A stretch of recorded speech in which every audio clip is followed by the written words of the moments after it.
Ao estudarmos o Novo Testamento, temos a oportunidade de participar do momento no qual Jesus proferiu os mais belos ensinamentos. E a partir dessa ótica, desse ponto de vista, temos também a oportunidade de ampliarmos o nosso olhar e compreendermos melhor as belíssimas lições do Divino Mestre Jesus. Por isso, eu convido a todos para, nesse instante, fazermos uma incursão pela parábola do credor incompassível. Parábola essa que encerra o capítulo 18 do Evangelho de Mateus e pode ser encontrada nos versículos 23 a 35. E assim, juntos compreendermos os simbolismos, os ensinos e os diversos significados que essa belíssima mensagem nos traz. Vamos lá? E sobre o que se trata essa parábola? Piedade peço para mim, Senhor, pois tenho sido grande pecador. Misericórdia para comigo, livrai-me de implacável castigo. Pagarei toda a minha dívida com o trabalho de toda uma vida. Fitando-lhe, o Senhor envolveu-o em seu amor, apiedou-se daquele que implorou, seus grandes débitos perdoou.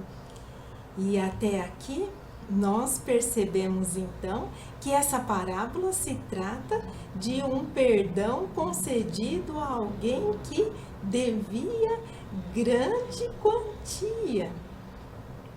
Mas será que essa parábola trata de mais algum assunto? Vamos descobrir? Por isso, o reino dos céus é semelhante a um homem rei que quis ajustar as contas com seus servos. Ao começar a ajustar as contas, foi trazido a ele um devedor de 10.000 talentos. Não tendo ele com que pagar, o Senhor ordenou que fossem vendidos ele, a mulher, as crianças e tudo quanto tinha, para que fosse pago. Então, prosternando-se, o servo reverenciava, dizendo: "Sê longânime para comigo, e tudo te pagarei." O senhor daquele servo, compadecendo-se, liberou-o e perdoou-lhe a dívida. Saindo, porém, aquele servo encontrou um dos seus conservos, que lhe devia 100 denários. E agarrando-o, o estrangulava, dizendo: "Paga o que me deves." Assim, prosternando-se, o seu conservo rogava-lhe, dizendo: "Sê longânime para comigo e te pagarei." Ele, porém, não queria, mas saiu e lançou-o na prisão, até que pagasse o que estava devendo. Vendo, pois, os seus conservos o que acontecera, entristeceram-se muito e vieram relatar ao Senhor tudo o que acontecera. Então, o Senhor, convocando-o, lhe disse: "Servo mau, perdoei-te toda aquela dívida quando me rogaste. Não devias tu igualmente ter misericórdia do teu conservo, como eu também tive misericórdia de ti?" E irando-se, o Senhor o entregou aos carcereiros até que pagasse tudo o que estava devendo. Assim vos fará meu Pai que está nos céus, se não perdoardes de coração a cada um ao seu irmão. Nossa, essa parábola traz mais ensinamentos do que pensávamos, não é mesmo? Mas primeiramente precisamos entender qual o contexto no qual ela foi proferida. ela encerra, como dissemos, o capítulo 18. E o capítulo 18 do Evangelho de Mateus é conhecido como o discurso eclesiástico ou o discurso à comunidade. Alguns também referem-se a esse capítulo como o discurso à igreja. E igreja aqui pode ser entendida não como o edifício no qual as pessoas se reúnem, mas aquela comunidade de pessoas com afinidades de pensamentos, de ideais. Aqui, esse discurso refere-se às orientações que o mestre dava à comunidade de cristãos que estava se formando e as orientações aos discípulos para liderar essas comunidades. E percebemos então que Jesus, como um divino educador, dotado de uma didática excepcional, reitera ao longo desse capítulo o convite ao perdão. Mas em cada momento que ele fala do perdão, tem um ensinamento diferente, tem um ângulo e um prisma diferente. E aqui Jesus então arremata, fecha o capítulo com esse ensinamento magnânimo. Vamos ver o que nos dizem os estudiosos acerca do contexto dessa parábola. Vamos lá. Snodgrass vem nos trazer uma correlação com os versículos de 15 a 20 e 21 a 22 desse mesmo capítulo. Ele diz: a sua posição de destaque no final do discurso eclesiástico a coloca como uma chave hermenêutica ou uma chave de interpretação para o capítulo como um todo. Jesus se dirigiu aos seus seguidores que já haviam experimentado o reino, e não aos judeus em geral. E Mateus estruturou essa sessão de forma a enfatizar o que significa seguir a Jesus e a forma como isso se relaciona ao pecado e ao perdão, podendo aqui ser entendido o pecado como o erro, o desvio da rota, o equívoco. Mas sigamos com os nossos ensinamentos. Quando Snodgrass nos fala dos versículos de 15 a 20, vamos relembrar rapidamente, porque nós já os vimos no estudo anterior conduzido pelo Valtinho. Então, relembrando, o versículo 15 é aquele que diz: ora, se teu irmão pecar contra ti, vai e repreende-o entre ti e ele. Só, se te ouvir, ganhaste o teu irmão. Se não te ouvir, leva ainda contigo 1 ou 2, para que pela boca de 2 ou 3 testemunhas toda a palavra seja confirmada. E ainda se não escutar, dize à igreja, quer dizer, dize-o à comunidade, e se também não escutar, considera-o como um gentio. E depois, os versículos 21 e 22 referem-se àquela famosa indagação do apóstolo Pedro. Então, aproximando-se Pedro, disse-lhe: Senhor, quantas vezes meu irmão pecará contra mim e o perdoarei? Até 7 vezes? Jesus lhes diz: não te digo até 7, mas até 70 vezes 7. E o que isso significa? Snodgrass nos diz que Mateus juntou a parábola aos versículos 21 e 22, não porque as duas passagens têm o mesmo ensino, mas porque ambas tratam do tema do perdão, apesar de diferença de ênfase que cada uma possui. Isso significa que a parábola do credor incompassível, que é encontrada exclusivamente no Evangelho de Mateus, vem após dois importantíssimos ensinamentos acerca do perdão. O primeiro ensinamento, a correção fraterna, que encontramos nos versículos 15 a 20 do capítulo 18 de Mateus. E o segundo ensinamento, o perdão ilimitado recomendado por Jesus ao apóstolo Pedro, que encontramos nos versículos 21 e 22 do capítulo 18 do Evangelho de Mateus. 70 vezes 7. Essa expressão nos remete à ideia de que se alguém comete uma falta para conosco com peso 7, a nossa misericórdia para com esse irmão deve ser 70 vezes maior que essa falta,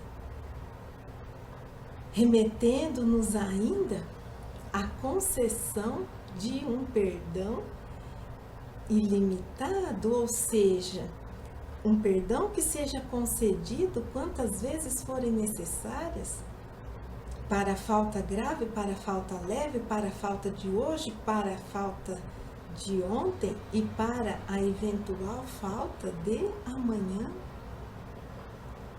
E agora precisamos de alguns elementos históricos e culturais para compreendermos melhor a mensagem dessa parábola, e vamos a elas. Servos ou servos do rei chamam-se na Bíblia e no Oriente os seus mais altos funcionários. Nos diz Jeremias. Locayer nos diz que a maior parte das declarações que Jesus faz acerca de servos ou escravos lhes coloca na posição de administradores dos bens dos seus senhores e não de executores de tarefas subalternas. Com servo, co-escravo, aquele que é servo juntamente com alguém. E assim percebemos que entre o servo e o conservo não existia relação de hierarquia. Isso é muito importante para compreendermos o ensino desta passagem. E também o servo também era chamado de escravo. E as funções que ele desempenhava eram relacionadas a altos cargos, a administração dos bens do rei, e não a serviços subalternos, porque geralmente escravo nos remete a essa ideia de serviços de subalternidade. Talento. Um talento é uma medida de peso em ouro, prata ou cobre. Ele variava, mas oscilava entre 27 e 41 quilos. 10.000 talentos não seriam menos do que 270 toneladas de metal. Como era uma unidade de massa, confundia seu significado com moedas, pois era usado para designar grandes quantidades de ouro ou prata. O denário, moeda de prata romana correspondente ao salário pago por um dia de trabalho no campo. E aqui precisamos, assim, fazer uma correspondência da quantidade de talentos com denário. Porque era uma unidade de massa e o outro era uma unidade monetária. Porque vem nos dizer que não é sempre fácil dizer, a partir dos textos da época, quanto que um talento valia em denário. Mas as estimativas variam segundo as testemunhas e os períodos considerados entre 6.000 e 10.000 denários por talento. Então, agora vou propor algumas continhas para conseguirmos transformar essas unidades em unidades monetárias e ainda transformar para a moeda atual. Porque assim o nosso entendimento ficará mais fácil, pois precisamos mensurar essas dívidas. Então vamos lá. Se um denário correspondia ao salário de um dia de trabalho, se nós pegarmos o salário mínimo atual 2020 no Brasil, R$ 1.045, e dividimos por 30, nós obtemos a quantia de R$ 34,83, que corresponde, e vamos aproximar, né, a R$ 35. Então, um denário atualmente valeria R$ 35. 100 denários, então, R$ 3.500, essa era a dívida do conservo. Um talento, se considerarmos que ele valeria 10.000 denários, porque vimos as estimativas de 6.000 a 10.000 denários, então 10.000 talentos corresponderiam a quantos denários? 100 milhões de denários. E 100 milhões de denários na moeda atual representa quanto? 3.500 bilhões de reais. Então, o que acontece? Nós temos uma dívida de R$ 3.500 de um servo para com o outro e a dívida do servo para com o rei de 3.500 bilhões de reais. Bastante diferente, não é mesmo? Mas sigamos, precisamos de mais alguns elementos. A venda de pessoas. O Antigo Testamento relata de forma clara a venda de pessoas para quitação de dívidas. E isso pode ser constatado em Êxodos, em Reis, em Amós. Vamos ler esse versículo aqui de Êxodo: o ladrão fará restituição total e se não tiver com que pagar, será vendido por seu furto.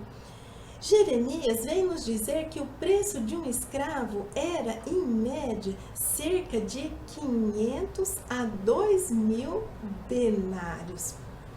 Então, a venda de pessoas era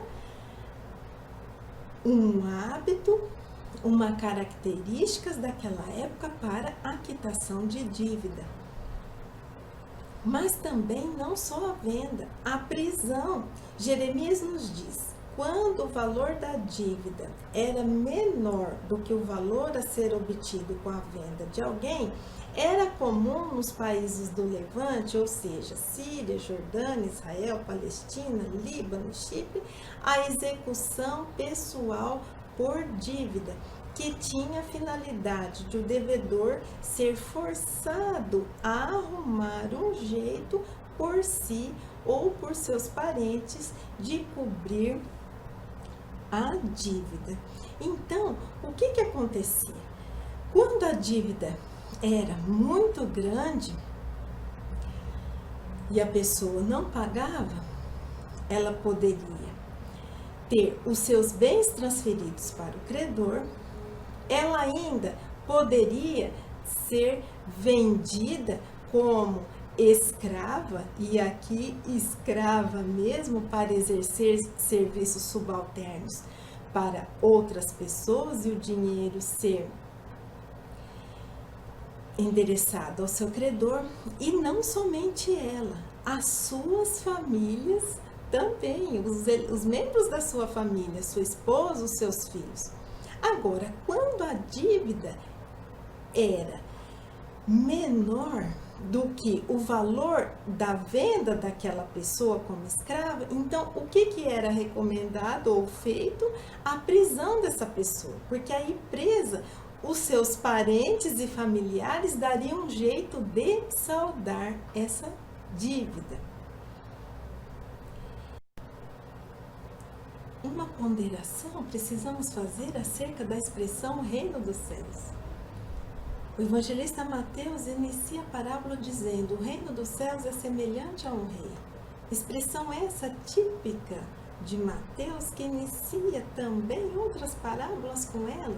Lembremos das parábolas do reino que estudamos no capítulo 13. Snodgrass nos diz que o reino dos céus não é meramente comparável a um rei, mas a uma sequência completa de ações nos versículos 23 a 34. Ele ainda nos diz que o reino chega até nós com a graça ilimitada. Lembremos do perdão magnânimo concedido pelo rei em um primeiro momento ao servo que lhe devia 10.000 talentos, mas com ele chegam também exigências ilimitadas, e essa ponderação acerca do reino dos céus está sendo feita como um chamamento para que prestemos atenção a essa expressão, para que ela não passe despercebida, pois ela será melhor compreendida ao final do nosso estudo, mas que a cada etapa do nosso estudo procuremos fazer a correlação das atitudes dos personagens para a construção do nosso entendimento acerca do reino. Ao final, retomaremos a ela. Combinado? Quem é quem? Um primeiro olhar. Olhar esse baseado na visão judaica. Os personagens. Quais são os personagens principais dessa parábola? O rei, o servo, o conservo, o rei, o credor, aquele a quem se deve prestar contas, o servo, o funcionário de alto escalão, subalterno ao rei, que possuía uma dívida de grande vulto para com o rei. O conservo, também subalterno ao rei, mas possui uma dívida de pequena monta para com o servo. E aqui precisamos lembrar da visão tradicional judaica nas nossas correlações seguintes. No judaísmo, o rei era frequentemente associado à figura de Deus, aquele que age com a misericórdia para com todos, um exemplo a ser seguido. Lembremos do rei da parábola, que concedeu aquele perdão magnânimo no primeiro momento, como já dissemos. As dívidas, também segundo a visão judaica, eram formas costumeiras de se referirem aos pecados, aos erros, aos equívocos. Assim, esse servo pode ser comparado a um grande devedor, um devedor insolvente, pois ele não tinha patrimônio suficiente para salvar toda a dívida, 3 bilhões e 500 milhões de reais na moeda atual. E ainda podemos relacionar o grande devedor com a condição da humanidade. Porque se pensarmos que nós contraímos débitos para com os nossos irmãos em virtude dos equívocos que cometemos, então nós temos dívidas individuais para com cada um daqueles com os quais nós convivemos ou nos relacionamos. E que perante Deus essas dívidas são todas somadas, formando então uma dívida maior, porque a dívida que contraímos para com o nosso próximo, estamos contraindo ao mesmo tempo para com as leis divinas, na forma de infração dessas leis. A humanidade, sim, tem uma grande dívida para com o Pai, mas também podemos pensar que a humanidade traz essa dívida, assim chamada, para com Deus em virtude de todas as benesses preciosas e valorosas que Deus concede a cada um de nós, como a vida, como as oportunidades de trabalho, de serviço, de amparo. Todo o auxílio que Deus nos concede, mobilizando as comunidades espirituais para que sejamos vencedores na nossa empreitada. Como saldar essa dívida para com o Pai? Dívida essa de grande monta. Por isso essa correlação. Lembrando que podemos retribuir a toda essa misericórdia, praticando as suas leis, vivendo o amor e a justiça dentro de nós. Mas sigamos. E o conservo? O conservo pode ser relacionado a um pequeno devedor, solvente, que tenha condição de pagar R$3.500. E seria a condição da humanidade ou de cada um de nós em relação ao nosso próximo. Somos devedores recíprocos, mútuos, mais ou menos em um pé de igualdade. Porque a primeira lição que conseguimos extrair dessa parábola, somos todos devedores em relação a Deus e em relação ao nosso próximo.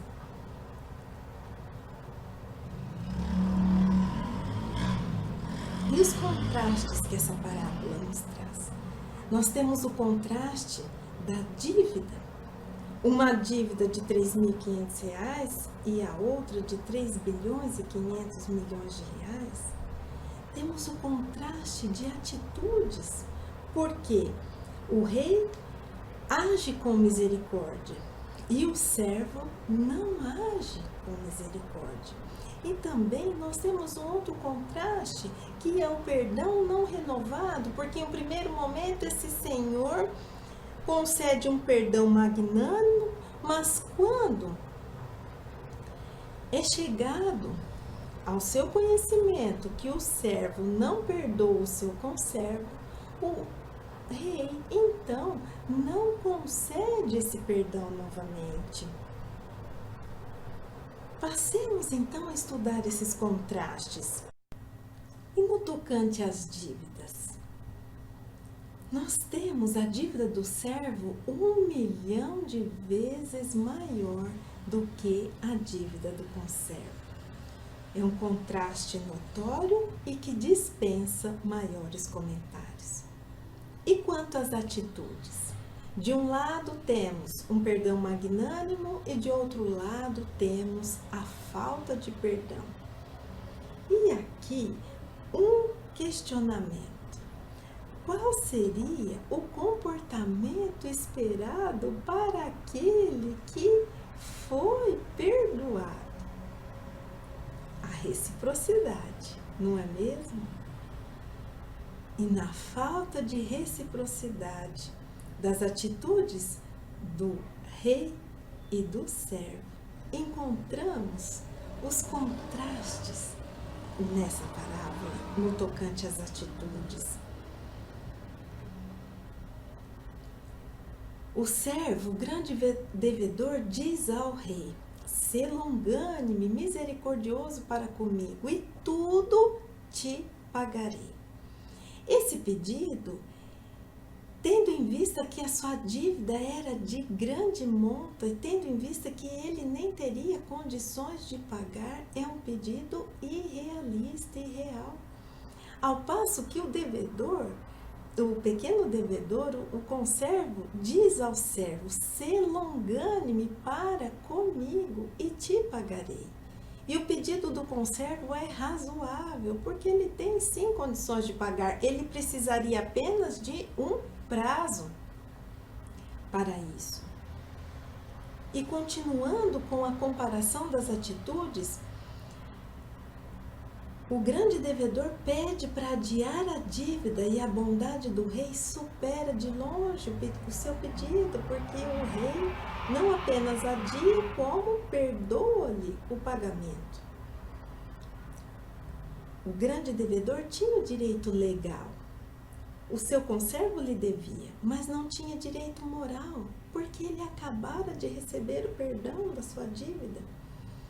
E assim, esse grande devedor não concedeu ao outro aquilo que lhe foi concedido.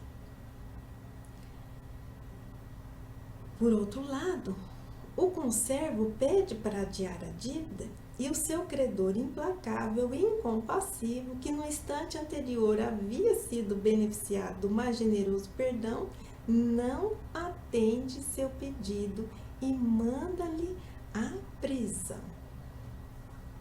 Atitudes totalmente contrastantes. E aqui podemos fazer uma reflexão.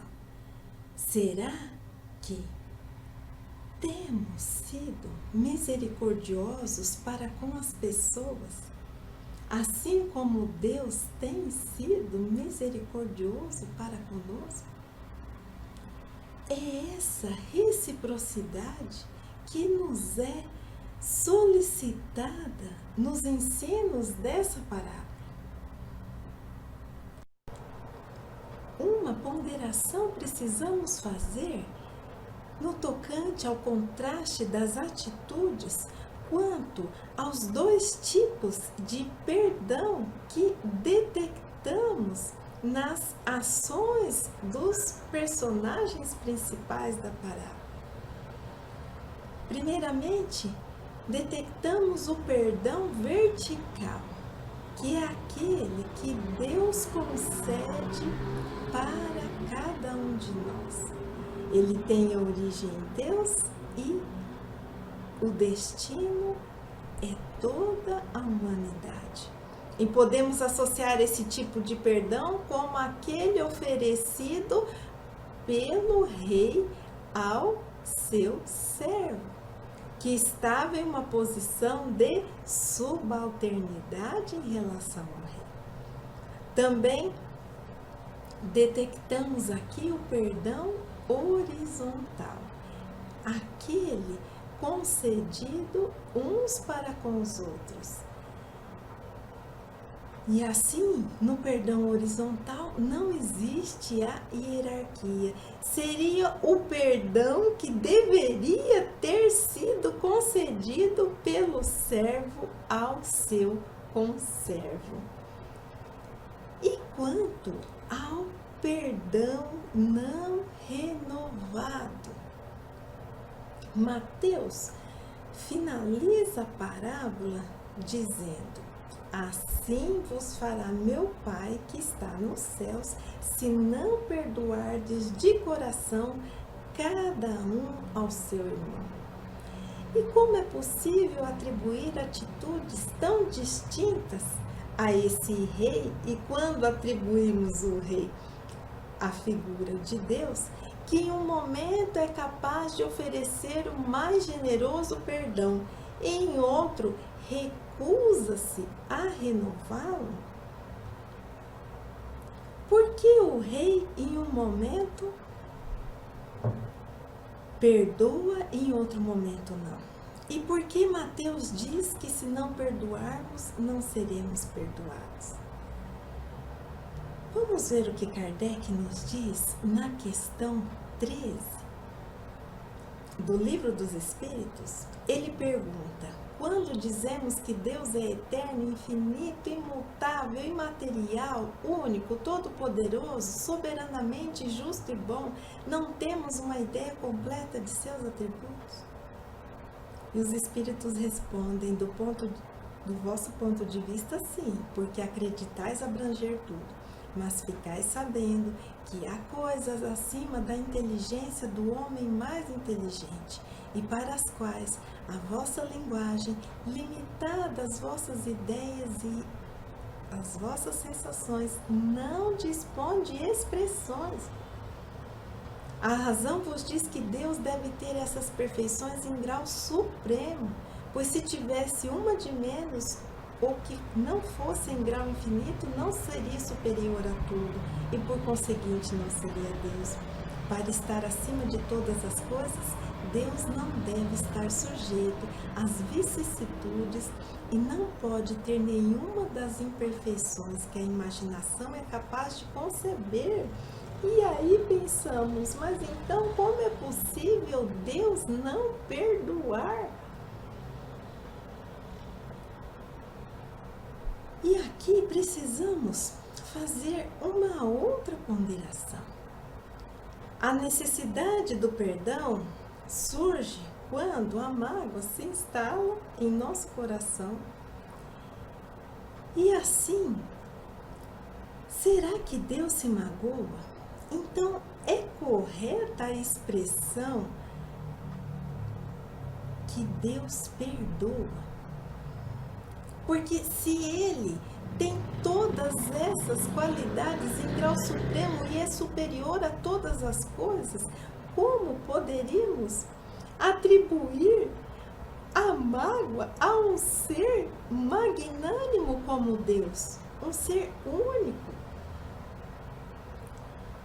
Assim, é mais correto dizer que Deus estende a sua misericórdia, porque se Deus não se magoa, então Deus não perdoa. Ele não precisa perdoar, mas sim Ele precisa estender essa misericórdia a seus filhos. Então, por que Mateus diz que se não perdoarmos, Deus não estenderá a sua misericórdia para conosco? Só que esse questionamento nós estudaremos com mais detalhes depois de analisarmos outros olhares e mais alguns outros pontos. Guardemos para depois, porque retornaremos ao assunto. Então, temos 2 assuntos para o final: o reino dos céus e o perdão não renovado. Anotem aí e sigamos. Por tudo o que vimos até aqui, se nos fosse indagado qual o ensinamento que Jesus quis destacar nesta parábola, poderíamos dizer que uma das prováveis respostas seria que a parábola é um convite para imitarmos a misericórdia divina. Por que dizemos isso? Porque essa lição de Jesus traz o perdão sob a ótica de que somos todos devedores. Então, quem somos nós para não estendermos o perdão aos nossos irmãos se somos necessitados do perdão alheio e ainda do perdão divino, ou melhor dizendo, da misericórdia divina? E ainda, quem somos nós para não estendermos a misericórdia para com o nosso irmão, se somos agraciados com a misericórdia divina a todo o instante? E agora partiremos para um outro olhar acerca dessa parábola que pode ser lançado. Olhar esse que não invalida o primeiro, mas contribui para o nosso entendimento, mostrando assim que quando falamos em ensinamentos de Jesus, não existe um gabarito, que vários olhares podem ser lançados desde que coerentes e condizentes com os ensinos de Jesus e também com as leis divinas. Vamos então a esse segundo olhar. Podemos associar a figura do rei à nossa consciência. Por quê? Porque o rei é aquele que está no cargo mais alto em uma sociedade, assim como a consciência é aquela que comanda todo o nosso ser.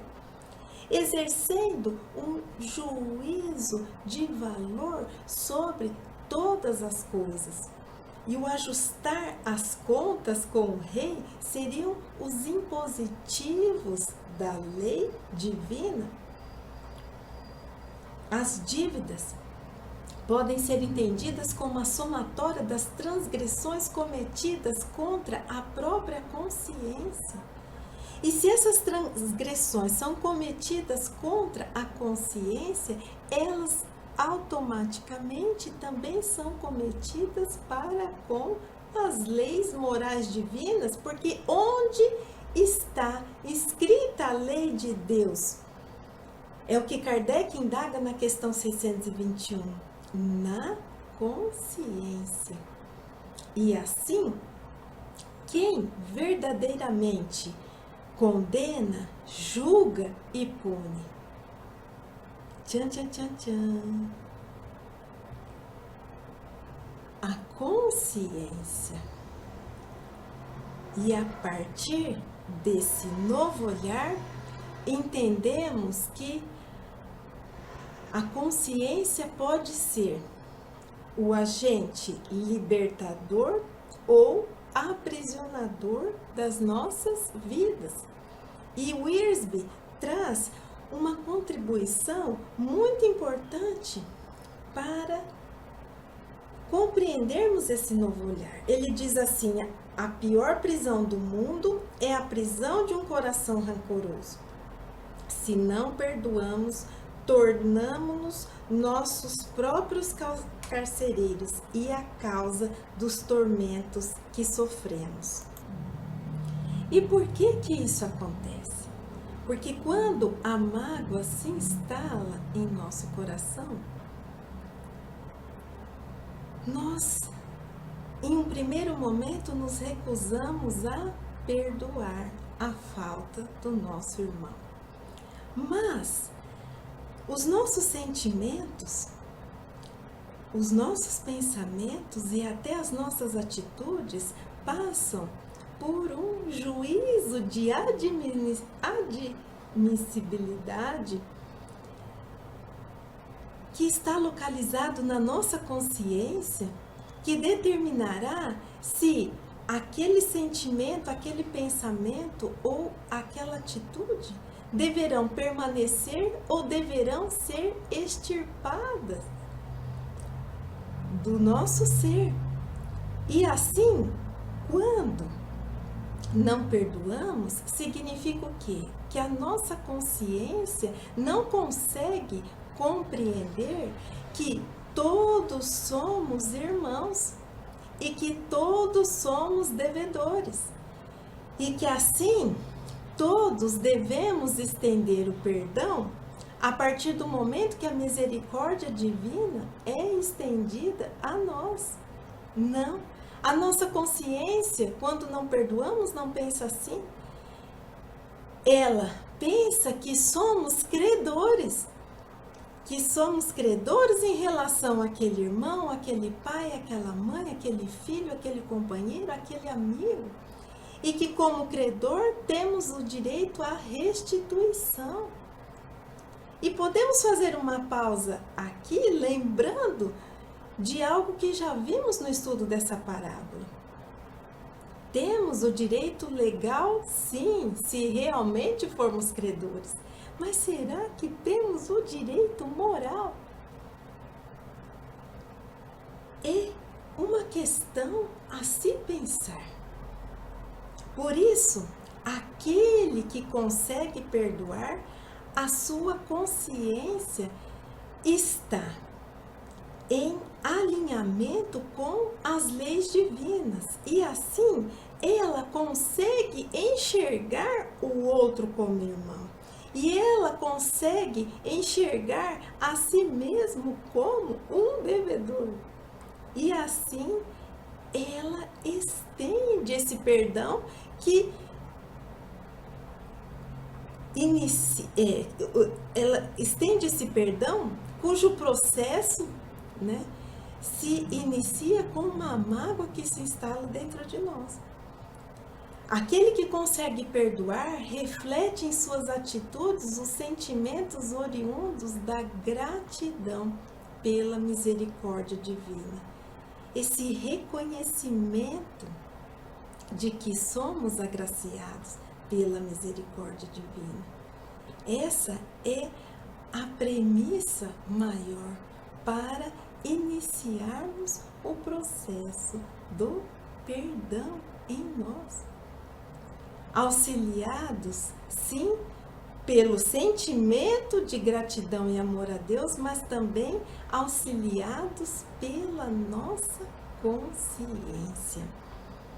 E agora, vamos retornar a um assunto que deixamos ali de lado para, depois de estudarmos os outros pontos que vimos, compreendermos de uma maneira um pouco mais ampla. E o perdão não renovado. Aquele perdão que foi concedido num primeiro momento pelo rei, mas em um segundo momento não foi. E aqui precisamos lembrar de alguns conceitos do judaísmo. E vamos a eles. No judaísmo, há ocasiões em que Deus é denominado Adonai, palavra comumente traduzida como eterno. Outras vezes ele é denominado Elohim, que os tradutores definem como Deus. Por que dois nomes diferentes? Pelo fato de Deus ter dois modos principais através dos quais ele se relaciona com o mundo. Ele é tanto Adonai, eterno, como Elohim, Deus. Quando Deus relaciona-se conosco de maneira bondosa, misericordiosa e cheio de compaixão, em hebraico o agradecimento é a Adonai, que seria a face do amor de Deus. Quando ele relaciona-se conosco de modo restritivo, rígido, o nome utilizado é Elohim, que é a face da justiça de Deus. Mas sigamos um pouco mais antes de extrairmos as nossas conclusões. Quando nós estudamos no versículo 35, assim vos fará meu Pai que está nos céus, se não perdoardes de coração cada um ao seu irmão. Pelo que vimos, Deus é amor, mas Deus também é justiça.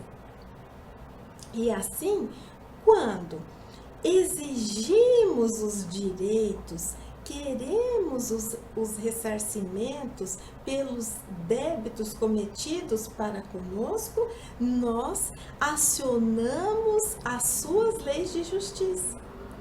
E aí podemos citar o que está lá em Mateus capítulo 7, versículo 2, e com a medida com que medis, sereis medidos. Agora, quando distribuímos o amor recebido, compreendendo a falta do irmão, porque sabemos que somos também necessitados da compreensão do irmão e também de Deus, acionamos as suas leis de amor. E aí lembramos do que está lá na primeira epístola de Pedro, capítulo 4, versículo 8. O amor cobre a multidão de pecados. E assim, quais leis nós queremos acionar para regerem as nossas vidas? As leis de justiça ou as leis de amor? A escolha é nossa. O conhecimento nos foi dado nos foi transmitido. As oportunidades são renovadas a cada dia para vivenciarmos o perdão e ainda para vivenciarmos os ensinos de Jesus, que representam a mais pura expressão das leis divinas. E qual tem sido a nossa escolha? E qual será a nossa escolha para os dias que se seguem em nossas vidas? E quanto ao reino dos céus, tema também que deixamos para o final. Após estudarmos todos os elementos e após refletirmos acerca de tão importantes questões dessa parábola, não podemos atribuir o reino dos céus a comparação simples a um rei. Não, o reino dos céus é muito mais do que isso. Ele está representado na figura de Deus Pai, o Criador, que o rege com as suas leis de justiça e de amor. E no reino dos céus estão contidos o incriado, quer dizer, Deus e todas as demais criaturas. E nesse reino, todas as criaturas são igualmente amadas por Deus, que concede renovadas oportunidades a todas elas, sem exceção, de vivenciarem as mais diversas experiências, atraindo para si mesmas, ora as leis de justiça, ora as leis de amor. Mas as leis de justiça e de amor presentes nesse reino não têm a finalidade de privilegiar ou aplicar o castigo às criaturas. Elas têm a finalidade de desenvolverem a herança legítima em forma de centelha divina que foi depositada no íntimo de cada criatura. Assim, nós podemos dizer que o reino dos céus rege todo o universo e, por consequência, rege também o íntimo de cada criatura, que atrai para si as leis de justiça e amor conforme as escolhas que cada um faz perante as oportunidades, os desafios e os acontecimentos do caminho. E assim, quais leis estamos atraindo para nós? Como temos vivenciado esse reino dentro de nós? E caminhando para o final das reflexões acerca dessa belíssima parábola, agora compreendendo o perdão divino, perdão no sentido de misericórdia divina que nos é estendida abundantemente. Como podemos compreender tudo isso? O que significa Deus perdoar os nossos erros, as nossas dívidas? Significa que somos remidos e que na contabilidade divina os débitos que possuímos são apagados, zerados? Vocês acreditam que seja isso?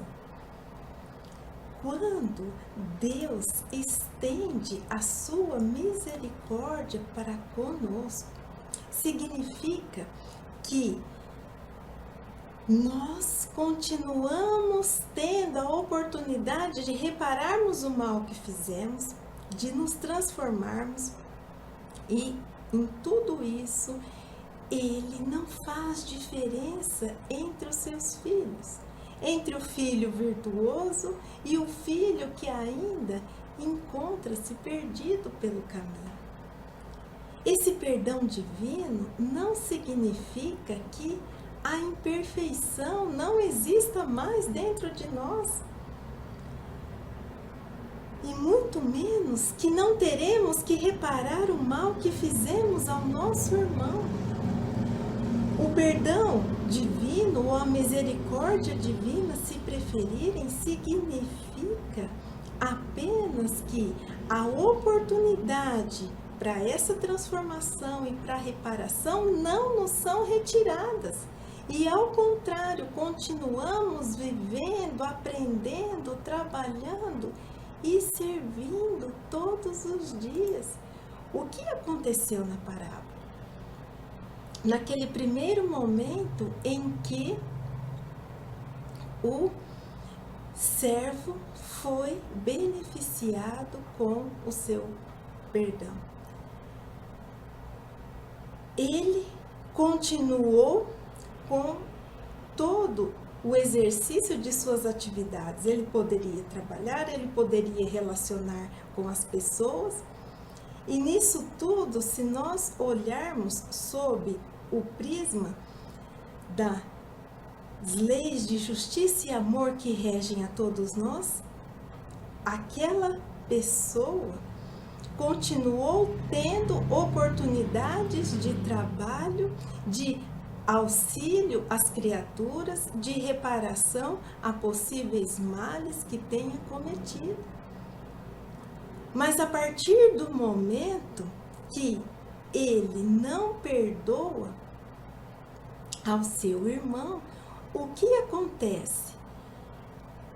A sua consciência começa a agir em contraposição às leis divinas. E assim, a sua própria consciência, que admite a existência da mágoa no seu coração, começa então a trabalhar contra o progresso dessa criatura junto às leis morais e divinas. E assim, por essa consciência, nesse momento, se dissociar da compreensão da fraternidade, que somos todos irmãos e ainda de que somos todos devedores, fez com que essa criatura ficasse ali aprisionada, paralisada, cultivando uma mágoa que, além de perda de tempo,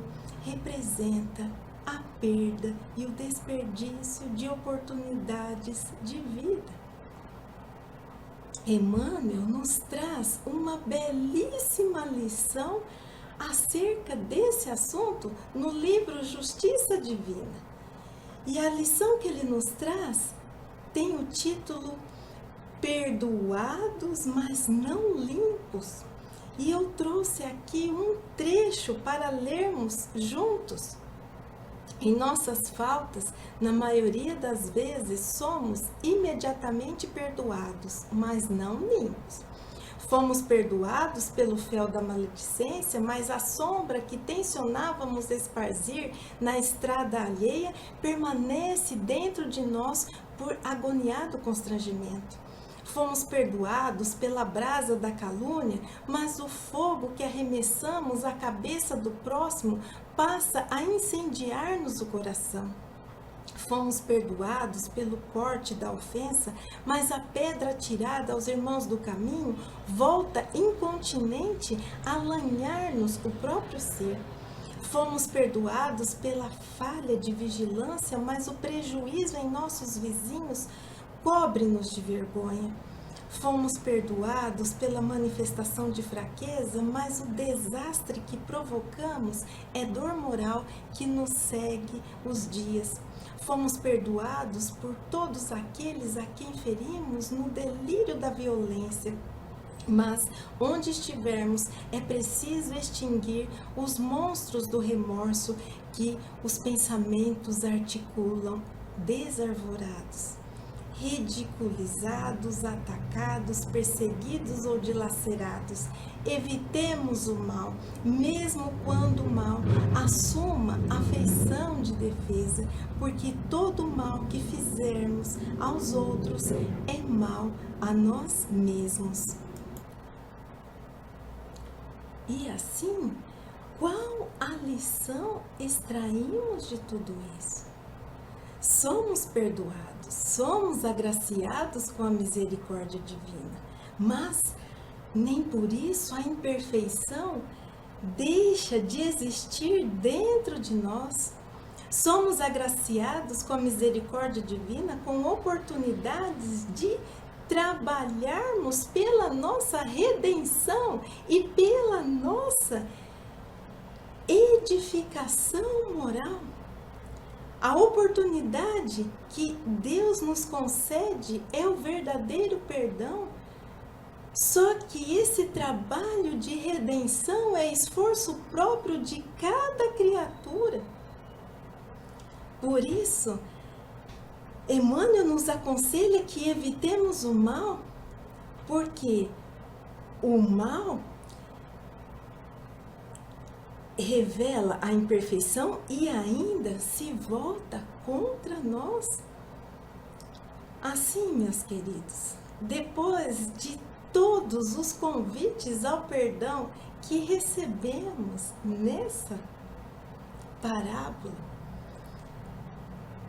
nos perguntamos: perdoar é preciso?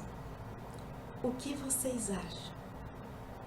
Sim ou não? E quem responde essa indagação nos diz o seguinte: se a mais cara afeição se transforma em dor e decepção, perdoar é preciso. Se o benefício ao irmão é pago com ingratidão, perdoar é preciso. Se a injúria e a calúnia são atiradas por quem jamais supunha, perdoar é preciso. Se prejuízos são causados por amigos prezados, perdoar é preciso. Se na hora da dificuldade falta solidariedade, perdoar é preciso. Se dos erros por nós cometidos, amigos foram ofendidos, perdoar-se é preciso. Enfim, qualquer que seja a discórdia, tenha à mão o recurso da misericórdia, porque perdoar é sempre preciso. Pensemos nisso e no próximo encontro estudaremos o perdão sob a ótica trazida por Jesus nessa parábola. Somos todos devedores. Até mais.